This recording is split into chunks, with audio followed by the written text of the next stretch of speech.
Hey everyone, welcome back to my channel. If you're new here, my name is Alicia. I post new videos every Thursday. It used to primarily be on tumblers, and then I've been getting into a lot of DIY home projects, but this week I am getting back to making a tumbler. I fell in love with the color Java that Glitter Makes It just came out with, and it really reminded me of coffee, and I thought, you know, I need to make myself a new coffee cup. I haven't made myself anything in a while, and even though I've already got like 20 of my own cups, what's one more, right?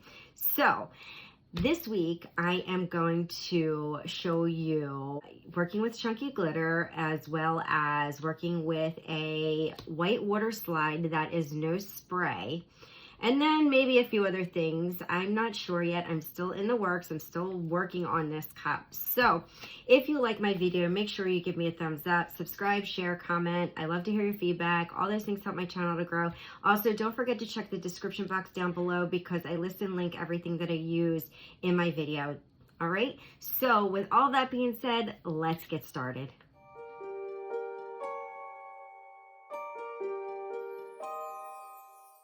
All right, I'm working with a 20-ounce skinny straight. The first thing I do is prep this cup by sanding it, wiping it with 91% alcohol, and spray painting it. So I did not spray paint it white. I used a metallic gold, like a rose gold color, actually.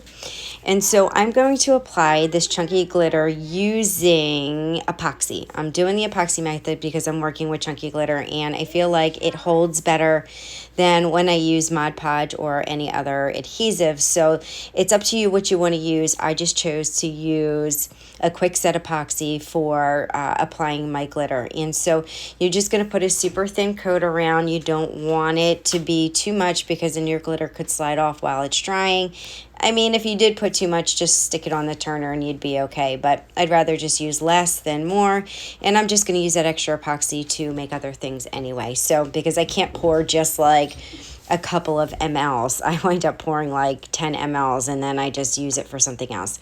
So sorry guys, I'm not really in frame all that well right here. And now I'm getting into frame now. So I'm showing you the color, again, Java, which is this super gorgeous browns and golds and like caramel colors. It just reminds me of coffee, especially like a caramel latte or something. I don't know. It just grabbed my attention. It was my favorite color out of the Color Blast. If you saw my last Color Blast, tell me which is your favorite color. This was my favorite color.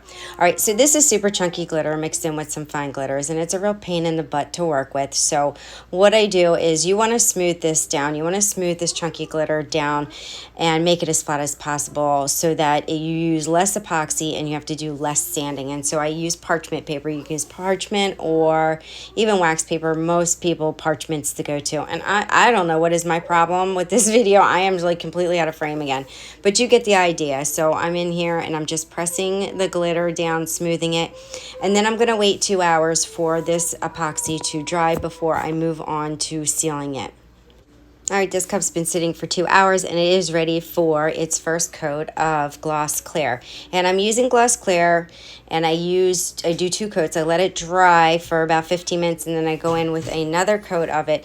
And the reason why I'm sealing the glitter is I don't want it to move around a lot. And so what happens is if it moves too much, it can create bare spots. It's on there pretty good because I applied it using epoxy, but you just want to make sure that it's not moving around a whole lot. All right, so I mix up 30 mLs of epoxy and I am using a quick set epoxy on this coat.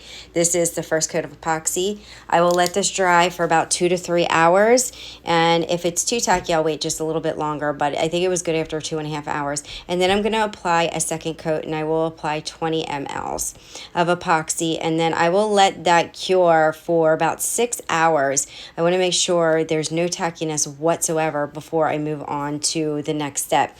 And so I'm just using my torch to pop bubbles, making sure, because you always have bubbles in your epoxy. And then here's my second coat. I'm just showing you in super fast mode.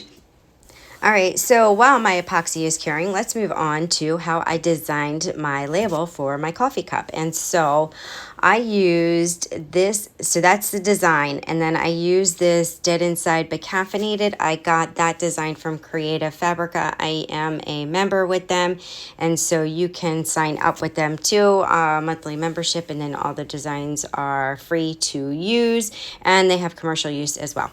All right, so I pulled this in and I measured it like, I guess I wanted it to be like 3.5 around from side to side.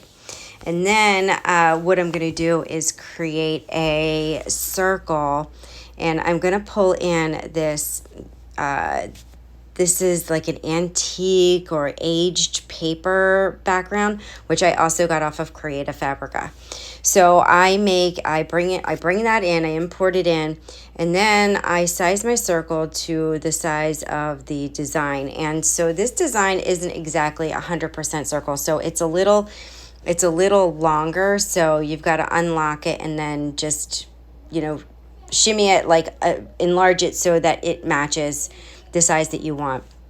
So now I'm going to go ahead and cut that circle out of my aged paper. I'm going to slice it, and there's the aged thing, and I'm going to put that to the back, and so that's the circle part of the label. I really love how that looks, and I'm gonna attach those. Make sure you attach it. Now I'm going to use the band. I'm going to make the band parts. So I go 9.5, which was not long enough. So guys, go a little bit longer because I didn't account for my epoxy, and that is my bad. I should know better. So I would go like 9.6 or 9.8, and I did 1.5. And so I put those together. I put the long strip behind the circle, and then I welded those together. And, well, make sure you align everything. Make sure it's all aligned. And then I welded them together so it was one unit. And once I was done with that, I did an offset because I wanted that to be like a gold color, like a yellow or a white or a gold color.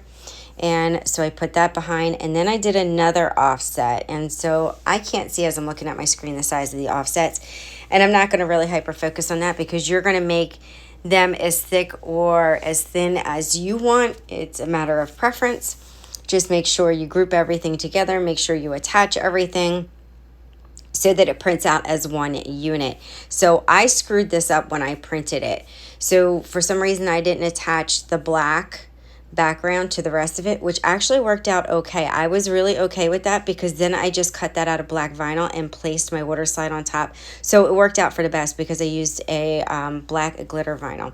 All right, so that is how I made that design, and I usually don't show you that stuff, but I figured I would this time because I'm kind of proud of myself, so I figured I would share it.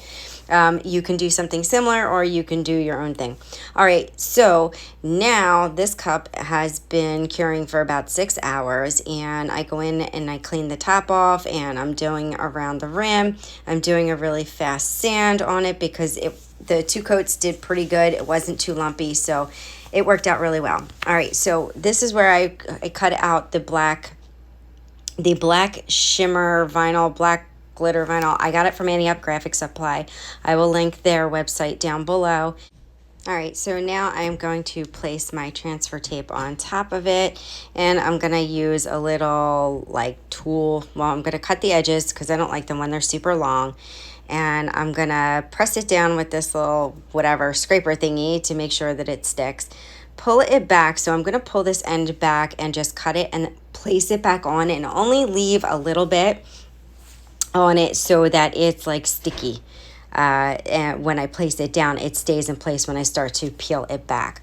All right, so here we go. I'm placing it on the cup, and it takes me a few to measure it out and get it exactly where I want it. It's such a pain in the butt, but leaving those ends works out really well. So, you can, once you got it lined up the way you want it, then you can just pull it off. And the stickiness on the either side was getting in the way, so I cut that off too. Because I didn't want it sticking too much to the cup. I wanted to be able to shift and shimmy it. So I got this lined up where I want it, and so I'm going to peel back off of that paper. I'm going to press the little sticky down, take off that paper, and now I'm just going to pull the paper back and just use my fingers to smooth it onto the cup. So you can use your fingers, or you can use a like squeegee or something, or a silicone brush. I just use my fingers because I can feel for bubbles, and it just works out better. And here I go, I'm out of frame again. Oh my God, guys, I am so sorry. I am like a hot mess with this video today. All right, so you saw that I had to start picking up the transfer tape, and then stop and place the rest of it down, and then make sure I don't have any bubbles. You can use your X-Acto knife to pop any bubbles, but it worked out pretty good. I didn't really have a whole lot, so I didn't have to do that. All right, so now it's time for my water slide. And so this, again, like I said, is no spray for inkjet white water slide. And so I normally would have used sticker paper, but I'm out of sticker paper. So this was the next best thing because you don't have to spray it down. You just have to wait a couple of minutes for it to release from the back. And this water slide paper is actually pretty thick. It's not really super fragile, but you know, I managed to tear it anyway because I am such a brute. And so it was just because of the way it was, the circle and then the edges, but I wound up making it work. This cup is for me, so I just figured I would go with it. If this was something for a customer, I would have absolutely redone this, and I would not have left that, because two things. One, it tore, and so I had a hard time trying to get, see, right there, boop, right off. And I was like, I'm not even going to try to save it. I just let it go because the other side had already let go. So if this had been longer, it would have, if the band had been longer. So like I said, I cut it at 9.5. It really should have been 9.6 or 9.7. because I was trying to get it to meet in the back at the seam, and then I was trying to get it to meet where it tore. And so I wound up deciding that meeting where it tore was more important than meeting in the back. Again, this is my cut for me. If I were doing this for a customer, I would have sold it. So just make sure before you apply your water slide that you do wet the area first. I should have told you that a minute ago, so that it can slide around and you can shift and shimmy it. And then I just use a dry paper towel to blot it and see the seam in the back. And now I'm like, I really mess around with this for a while, so I'm going to cut all that out, but I'm just messing with it to get the excess water off and get it shifted to exactly where I need it to be. And then I'm going to let this dry overnight. All right, so this is nice and dry, and I'm just going to wipe it down with a coffee filter because it does not leave lint, just to make sure that there's no dust that got on it overnight while it was drying. And now I'm putting on my final coat of epoxy, which is 20, like I use like 22 mLs. Like I mix up like 25 and I use like 22 mLs. And this is my regular set epoxy, so it will take 8 to 12 hours before I can handle it, but I'm just going to leave it on the turner probably for at least a good 14 to 16 hours. And then this cup should be done unless I got too many bubbles, and then I would have to put an extra coat on, but I actually didn't. And so it turned out really, really nice, and I'm like super happy with it. So that is it for this tutorial, guys. If you like this video, give it a thumbs up. Make sure you subscribe, share, comment. I love to hear your feedback. All those things help my channel to grow. Don't forget to check out my Facebook group, It's a Craft Thing, as well as my Instagram, It's a Craft Thing. And don't forget, Glitter Makes It Superstars group, where they have fun giveaways every Sunday. So that is it for this week. I will see you all next time. Bye.